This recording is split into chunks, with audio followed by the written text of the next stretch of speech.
Hello girls and welcome back to our Girl Scout Cadette virtual program. My name's Nora and I work for the Girl Scouts of Suffolk County, and today we're going to be making two different recipes that are breakfast items, but you can have them at any time of the day because who said that you can't have breakfast for dinner? All right, let's get started. So our first recipe is for an egg frittata. So all you'll need is some eggs, any type of cheese that you want, assorted vegetables. I'm using turkey bacon and turkey sausage, and you'll need a little bit of heavy cream to make sure that your eggs are nice and fluffy. Before we mix our raw ingredients, make sure to set your oven at 400 degrees. And before you do any cooking, make sure that you are washing your hands with soap and water. So the first part is getting your raw ingredients ready. So we will be chopping up our meats. So I'll be using turkey bacon and turkey sausage. And whenever you're using a sharp knife, you'll want to make sure that you are curling your fingers under so it prevents you from nicking your finger with a knife. Also ask an adult if you need help cutting any of your vegetables or your proteins. As you see, I have my fingers curled under a bit, and you'll be dicing up your meat.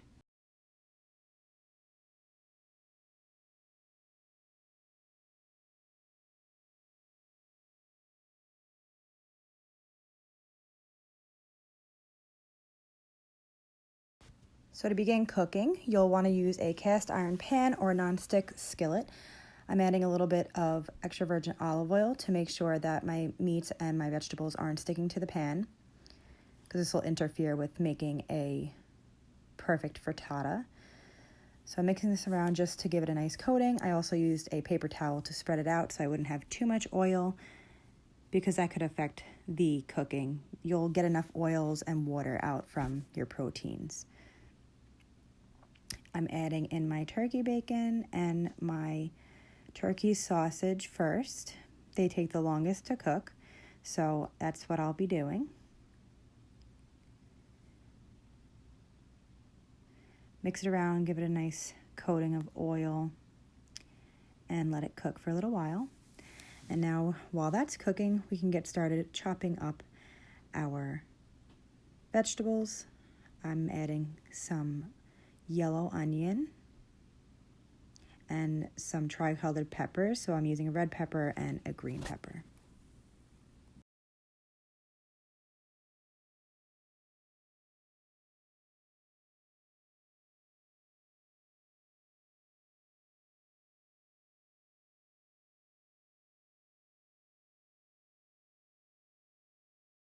And I find it easier to use a cutting board to transfer this into a bowl to make it easier to transfer into my skillet. I also added some plum tomato into my recipe. But like I said, you could pick whatever vegetable that you'd like. And same thing like I did with the peppers and the onions, I'm going to be dicing this vegetable as well.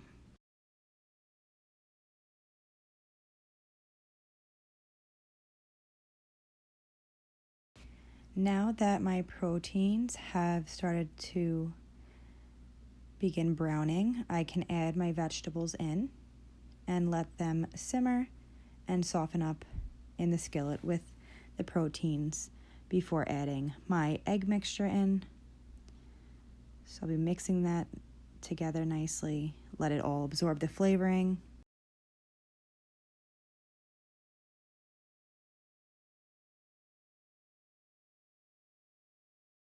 And now we can begin our egg mixture. If you don't know how to crack an egg with one hand, don't worry about it. It takes a little practice. And rule of thumb is when you're creating a big plate, so if you're making this for your family, you'll want to use 2 eggs per person. So I had made this for my sister, my mom, and I, so I only used 6 eggs. It doesn't seem like a lot, but that's why we'll be adding a little heavy cream into the mixture to make sure it's nice and light and fluffy. Now we have all of our eggs in there. I'll be using a whisk, and you will whisk up those eggs until they're fully scrambled. And the trick when you're scrambling eggs with a whisk is to really get a nice flow of lifting up your whisk in and out of the bowl. This will allow for bubbles to form, which will give it more of an airy fluffiness to it, as will the heavy cream. I added about a quarter cup of heavy cream, and I'm going to continue to whisk that until it's fully incorporated.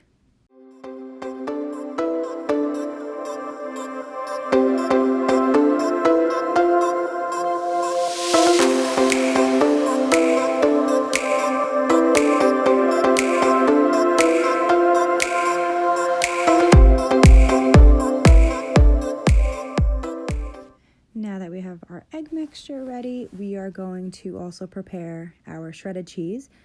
Here I'm using a sharp cheddar cheese. You can use any type of cheese that you'd like. I like using sharp cheddar because it does melt very nicely in hot temperatures. Mozzarella cheese is the same. You could use some Asiago. You could also use smoked Gouda, but I'm sticking with cheddar. Keeping it nice and light. So you'll want you can eyeball it about a cup and a half. So a nice heaping handful should be plenty for your frittata. Now we will be adding our cheese on top of our vegetables and our turkey sausage, turkey bacon, or whatever protein that you're using. Putting a nice layer of cheese. It's going to melt nicely. And then I'm going to spread it out right on top of it. Get it into a nice layer. And now I can add my whipped eggs or my scrambled eggs right on top of our mixture. Spread it along the entire pan so that every part of it gets some egg. That'll keep it adhered to each other so that it comes out as one frittata instead of just a bunch of scrambled eggs with vegetables.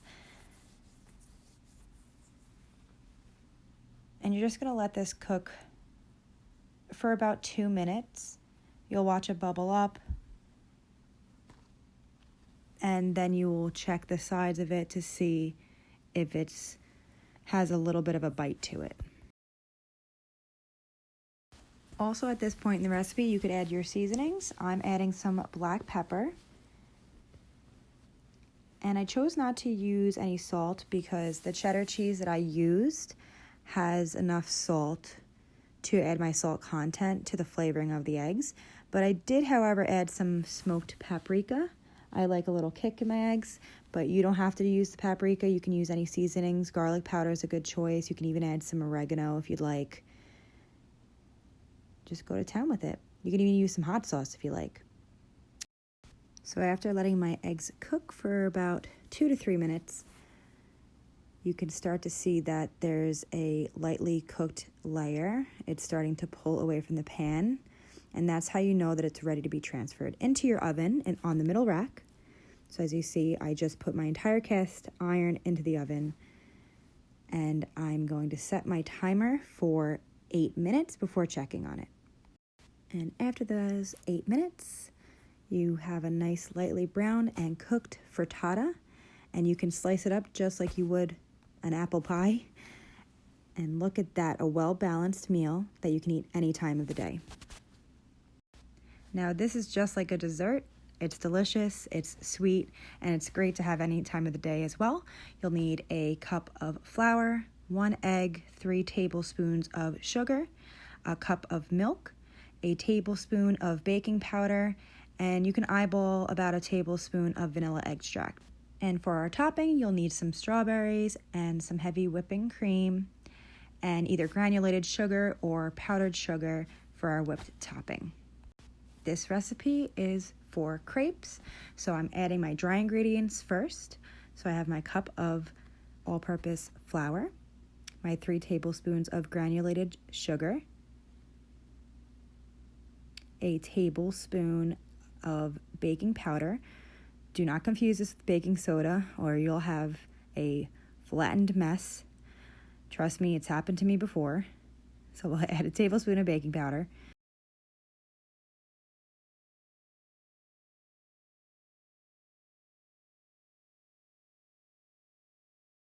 Now I'm just going to use a whisk just to incorporate my dry ingredients first.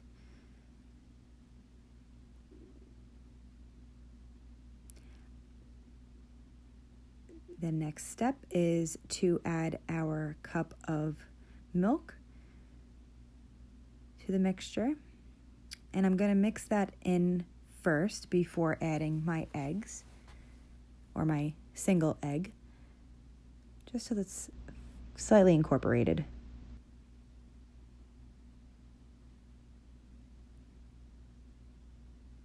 And I recommend using a whisk for this recipe just to make sure that there isn't any clumps of flour in your recipe, because you really want a nice smooth crepe.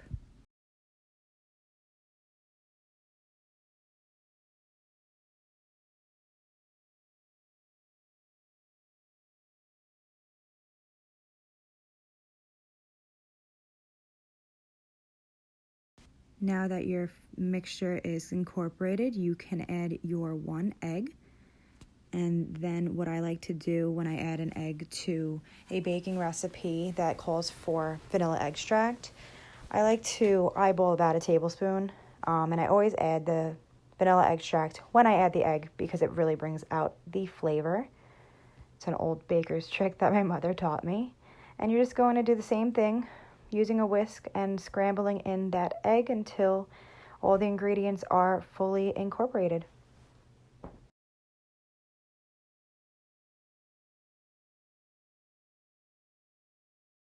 So the recipe that we just did was actually the first recipe I ever learned how to bake or cook, which was pancakes. Now to make it into a crepe, I'm going to be slowly adding some water into the mixture until it's loose. So with a pancake recipe, it's usually a thick batter. If you add some water, it's going to loosen it up so that we can create a thinned out pancake, which is basically a crepe. You'll do this little by little. You might have to alter it depending on how much water you add. When I did it, I made it a little too loose. So I'll be also adding in some more of my pancake batter to thicken it up.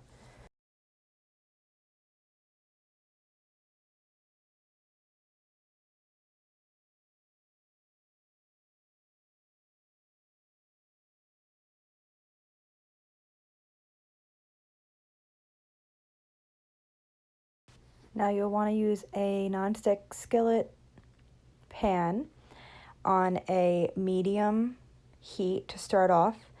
Once you melt some butter or Pam spray into your pan, you can add your batter and spread it along the entire bottom of your pan.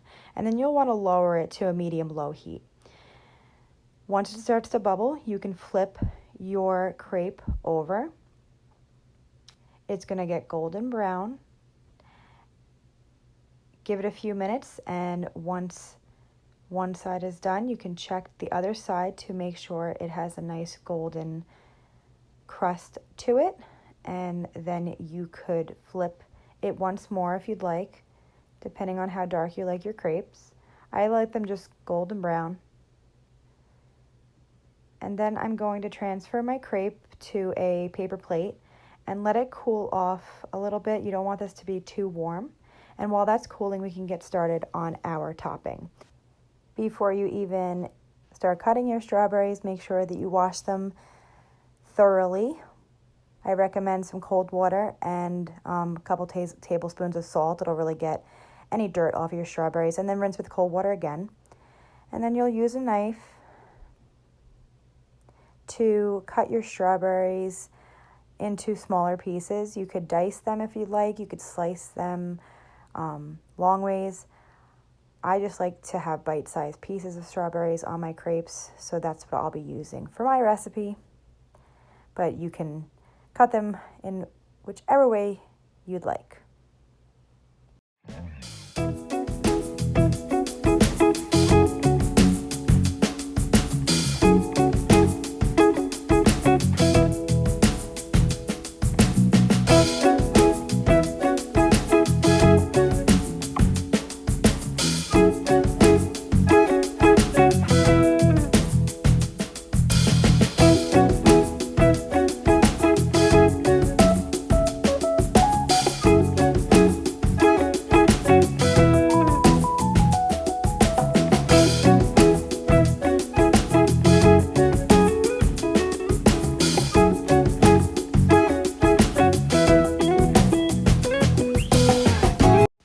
And for our last bit of topping, we'll be making our own homemade whipped cream. So you can use about 2 cups of heavy cream. You'll also be using, you could use regular granulated sugar. I'm using powdered sugar because I think it stabilizes the heavy cream better for making whipped cream, and some vanilla extract. So as you're beating your heavy whipping cream with a handheld mixer, you'll gradually add more powdered sugar as you go. And you'll be whipping this for probably around 5 minutes. You'll see it start to get thicker as you're whipping it. You'll do this on a medium to high speed. And once it starts to form stiff peaks, that's when you know that it's ready.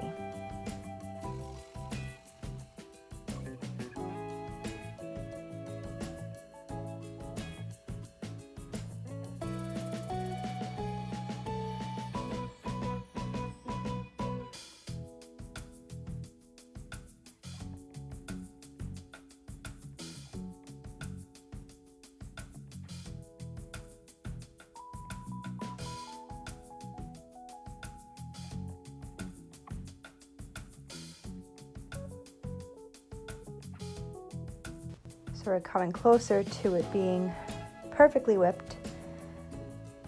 You'll see it start to form stiff peaks. Like I said, it's going to be ready.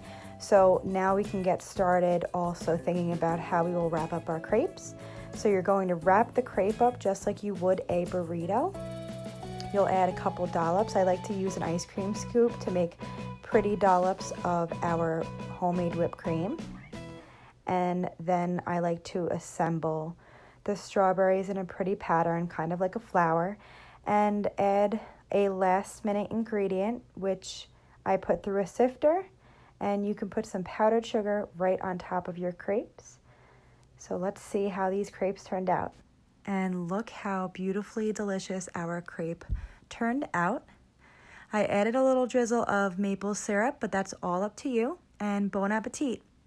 I want to say thanks to our cadets for joining us for another virtual program.